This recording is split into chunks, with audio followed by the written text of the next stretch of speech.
நண்பர்களுக்கு வணக்கம். அனைவரும் நலமாக இருப்பீர்கள்.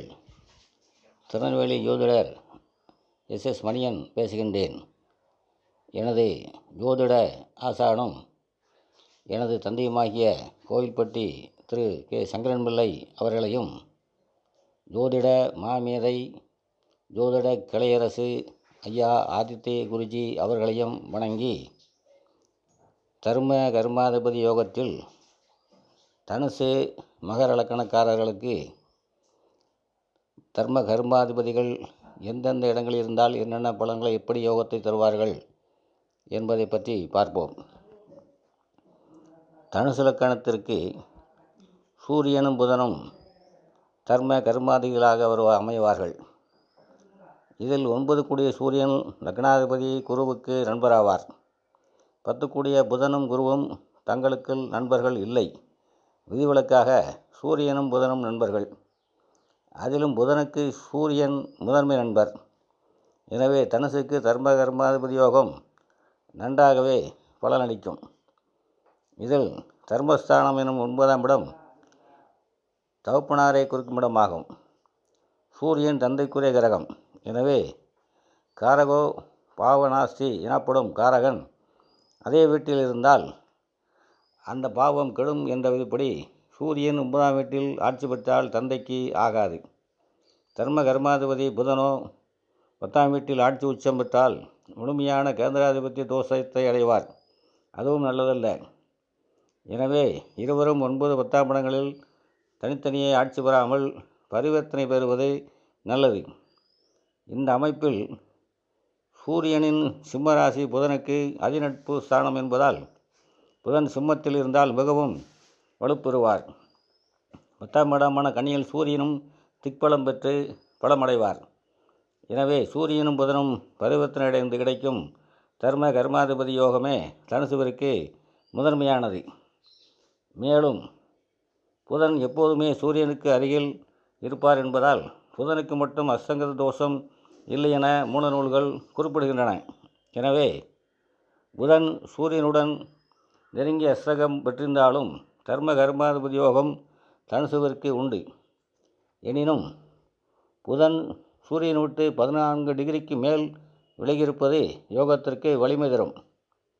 சூரியனும் புதனும் ஒருவரை ஒருவர் பார்த்து கொள்வது வானியல் விதிப்படி சாத்தியமில்லை என்பதால் தனுசுவுக்கு பார்வை படம் மூலம் இந்த யோகம் அமையாது.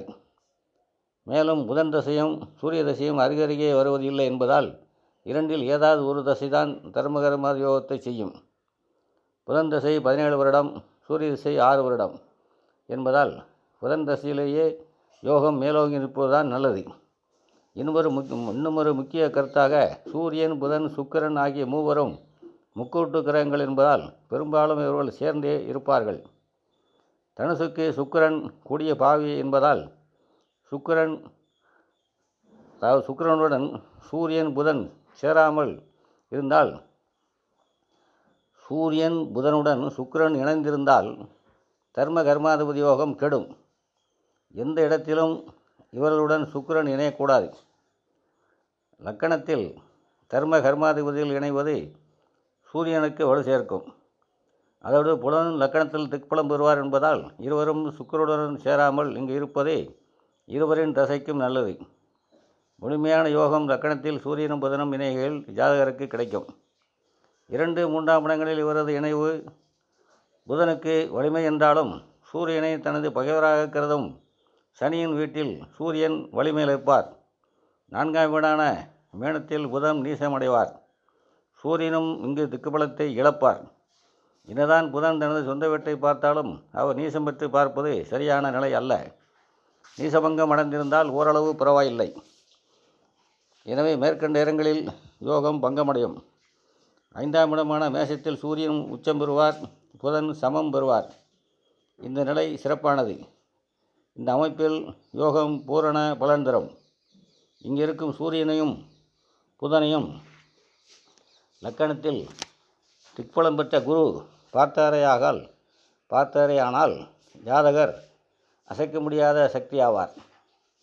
6ஆம் வீடு சுக்கிரனின் ரிஷபம் என்பதால் சூரியனுக்கு பகை வீடு, மறைவிடங்களில் யோகம் பங்கமாகும். இது நல்ல நிலை அல்ல. 7ஆம் இடமான மிதுனத்தில் புதன் கேந்திராதிபத்திய தோஷம் பெற்றாலும் 9, 10 கூடிய இருவரும் லக்னத்தை பார்ப்பார்கள் என்பதால் இது ஒரு நல்ல அமைப்பு. எந்த ஒரு யோகமாயினும் அந்த யோகத்தை கொடுக்கும் இருவரில் ஒருவர் வலிமையாக இருக்கும்போதே சிறப்பு நட்பலன்களை தருவார்கள் என்பதே பொது விதி. அதன்படி 2 கிரகங்கள் இணைந்திருக்கும் போதே அதில் ஒருவர் ஆட்சியாகவோ உச்சமாகவோ இருப்பது நல்லது. 8ஆம் வீட்டில் சூரியனும் புதனும் இணைவதே ஒரு நல்ல அமைப்பு என்றாலும் தர்ம கர்மாதிபதிகள் 8இல் மறைவது சரியல்ல. 11ஆம் இடத்தில் சூரியன் நீசம் பெறுவதும் 12ஆம் இடத்தில் இருவரும் மறைவு பெறுவதும் யோகத்தை முழுமையாக தராது. அடுத்ததாக மகர லக்கணக்காரர்களுக்கு தர்ம கர்மாதிபதிகள் புதனும் சுக்கிரனும் ஆவார்கள். இருவருமே லக்னாதிபதி சனிக்கு நண்பர்கள் என்பதால் இந்த யோகம் சிறப்பாக செயல்படும். புதனுக்கு 6ஆம் ஆதிபத்தியம் இருந்தாலும் அவரின் மூலத்திரிகோண ஸ்தானம் கன்னி என்பதால் அவருக்கு பாக்கியஸ்தானத்தின் அமைப்பில் மேலோங்கியிருக்கும். மகரத்தவர்களுக்கு சூரியன் அஷ்டமாதிபதி என்பதால் சுக்கிர புதனுடன் அவர் இணைவதோ சூரியனுடன் இவர்கள் இருவரும் அஸ்தங்கம் அடைவதோ யோகத்தை குறைக்கும். சுக்கிரனும் புதனும் லக்கணம் மற்றும் 2ஆம் இடத்தில் இணைவது மிகவும் நல்லது.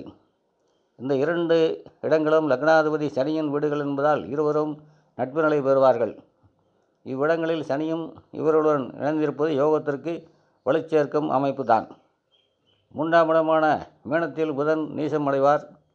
சுக்கிரன் அங்கு உச்சமடைவதால் புதன் நீசபங்கம் அடைவார் என்றாலும் சுக்கிரன் சூனிய பலத்தை பெறுவார் என்பதால் யோகம் முழுமையாக பலன் தராது. 4ஆம் இடமான மேசம் சுக்கிரனுக்கும் புதனுக்கும் நட்பு இடம் அல்ல என்றாலும் இங்கு சுக்கிரன் திக்பலம் என்பதால் இவர்கள் இங்கு இணைவது நல்லதே. லக்னாதிபதி சனியும் குருவின் பார்வை அல்லது இணைவு பெற்று 10ஆம் இடமான துலாத்தில் உச்சம் பெற்று இவர்கள் இருவரையும் பார்த்தார் என்றால் மிகவும் சிறப்பான யோகம் கிடைக்கும். 5ஆம் இடமான சிம்மத்தில் 5ஆம் இடமான ரிஷபத்தில் இருவரும் இணைவது மிகவும் நல்லது. சுக்கிரன் இங்கு ஆட்சி பெறுவார். இயற்கை சுபரான அவர் ஒரு திரிகோணத்தில் ஆட்சி பெறுவது மிகவும் சிறப்பான யோகம். மேலும் மகரத்திற்கு அவர் 10ஆம் இடத்திற்கும் அதிபதியாகி கேந்திராதிபத்திய தோஷம் அடைவதால் தனது கேந்திர வீடான 10ற்கு 8இல் மறைந்து 5ஆம் வீட்டில் ஆட்சி பெறுவதால் கேந்திராதிபத்திய தோஷமும் நிவர்த்தி அடையும். 6, 7, 8ஆம் இடங்களில் இருவரும் இணைவது யோகம் அல்ல. 6ஆம் இடம் சுக்கிரனுக்கு நட்பு, புதனுக்கு ஆட்சி என்றாலும் எந்த ஒரு சுபயோகமும் மறைவிடங்களில் அமைந்தால் முழு பயனை அளிக்காது. 7ஆம் வீடு சந்திரனின் வீடு என்பதால் புதனுக்கு ஆகாது. 8ஆம் இடமான சிம்மம் சுக்கிரனுக்கு பகை வீடு. 9ஆம் இடமான கன்னியில் சுக்கிரன் நீசபங்கம் அடைந்தாலும் சுக்கிரதசையின் பிற்பகுதியில்தான் நன்மைகள் நடக்கும் என்பதால் அதுவும் நல்ல நிலை அல்ல.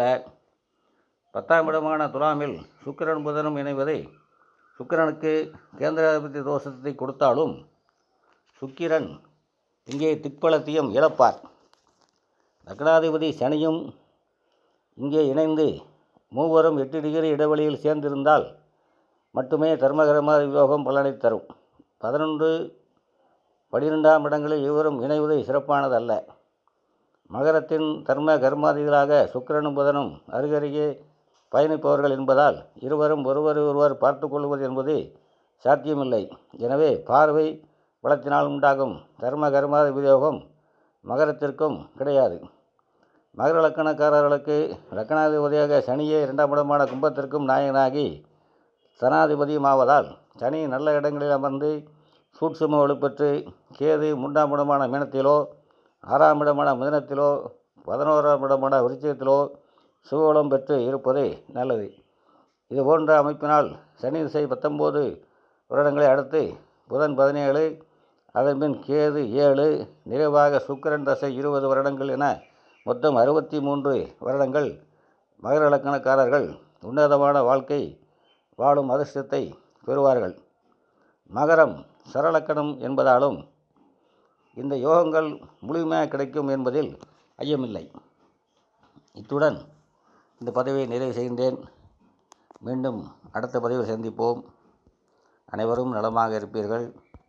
வாழ்க வளமுடன்.